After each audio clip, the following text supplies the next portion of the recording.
There's a dirty little secret that I don't think people are talking about. The industry is kind of keeping it on the down low. I want to talk about it a little bit here. And it's around the conversation of information.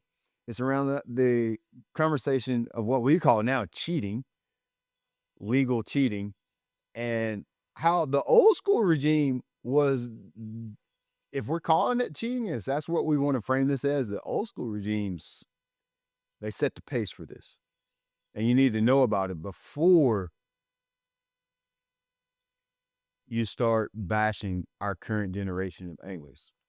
It's important for you to know that a lot of your heroes, the people that you looked up to, the people that you watched on TV 20 years, 30 years ago, 40 years ago, it's important for you to know that in those days, the original era of tournament fishermen that we now fame as the real fishermen, they did not have information rules.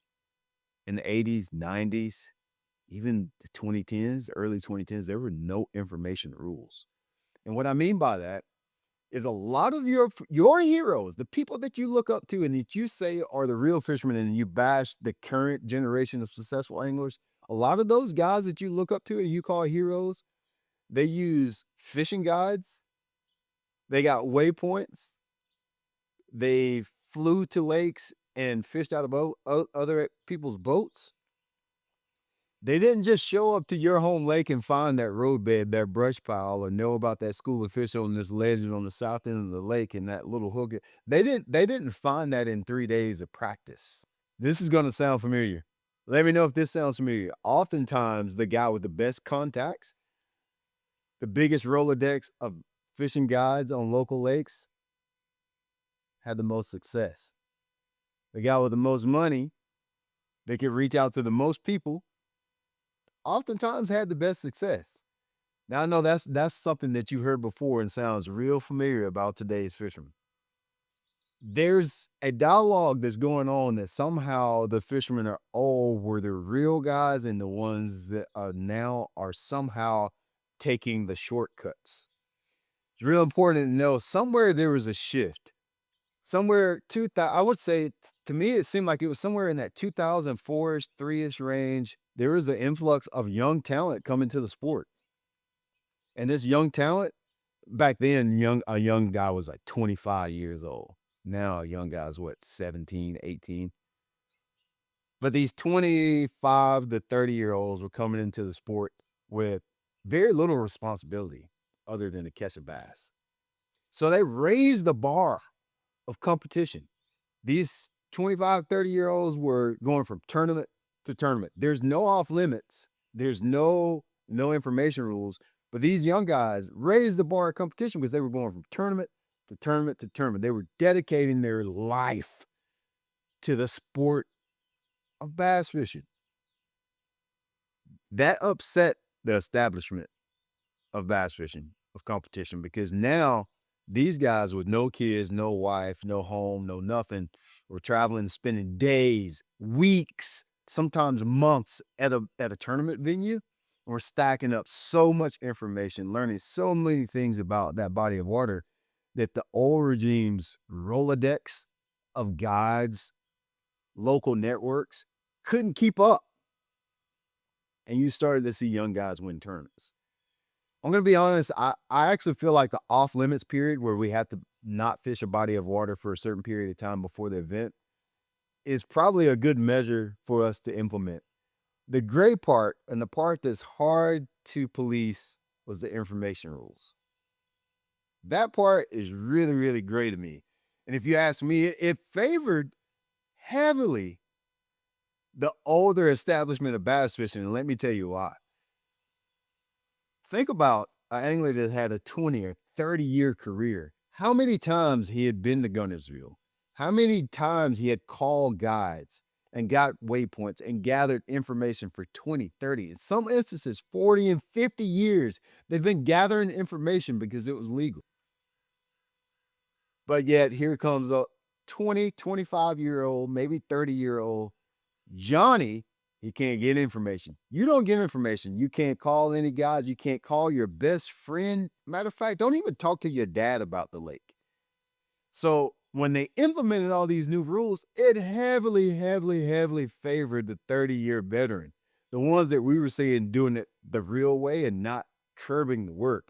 It was favoring them guys. And meanwhile, while they had created this Rolodex, this index of people and network of people that they could use for information for 20 or 30 years, pushing down the rookie and telling, nah, you can't get that. I got the information. You don't have access to the same thing. I think that's something that the sport missed. I don't think the playing field was level, which the playing field will never be level. I don't think in competition is we don't compete for a level playing field. But later on, technology starts to play. And when I say about technology, the technology of my generation was number one was mapping, and number two was side imaging and side scan. When those two elements came out, then everything kind of seemed to come back to center a little bit because guys, you could cover a lot of water. You knew why fish were sitting where they were sitting. The mapping help us get, even if it was if you were a shallow fisherman, mapping helped you get in rivers that you never could get in before unless you knew how to get there and miss stumps and miss the flats, etc. Mapping helped you find ledges that you otherwise would have never known about had you not had the mapping. And not to mention just the side imaging technology and what that did for everybody when it came to offshore fishing. Side imaging, side scan, that made it where everybody, including myself, I was fishing at that time. I was a 20-year-old when that came out. That opened the door to be able to access and catch fish that nobody else had access to unless you had that technology. And then you started to see the pendulum swing back to center and young anglers started to have success again. It just felt like everything was somewhat equal, more so than it was before. The whole reason I'm making this video is because I see the comments and I see so many people bashing the current generation of tournament fishermen, and it makes it sound like the generation before us, they did it the right way. It's just like racing. The generation before us, they were doing every shortcut they could to get success. They were doing every shortcut they could. A lot of them were doing. They were finding shortcuts and gray areas and bending the rules as much as they could. You thought they were showing up to your body of water and finding those fish a lot of times, and some of them did, but a large majority of them were hiring local guides, waypoints.